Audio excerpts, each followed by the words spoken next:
53 ministres, des dizaines d'hydrologues et 5 organisations internationales se réunissent cette semaine pour la semaine de conférence sur l'eau au Caire. Ces réunions visent à créer un cadre de travail collaboratif pour affronter les défis hydriques communs. Il y a bien sûr la rareté de l'eau à laquelle nous sommes tous confrontés. Et outre cela, le défi du changement climatique. Le manque de financement qui sont nécessaires pour faire face à tous ces problèmes, la pollution et la détérioration de la qualité de l'eau constituent un grand défi.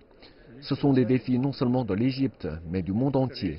Ce qui est bien ici, c'est que chaque région présente ses défis et ses expériences.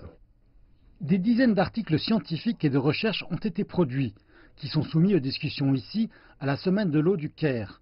Cette conférence vise à trouver des solutions pour faire usage de la moindre goutte d'eau dont disposent les nations.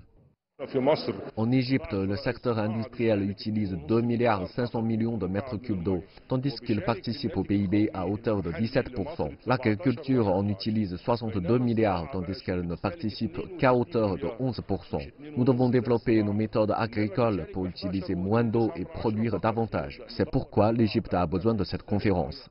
La part d'eau par Égyptien équivaut à près de la moitié du niveau de sécurité hydrique déterminé par l'ONU. 82% des ressources hydriques égyptiennes sont dédiées à l'agriculture.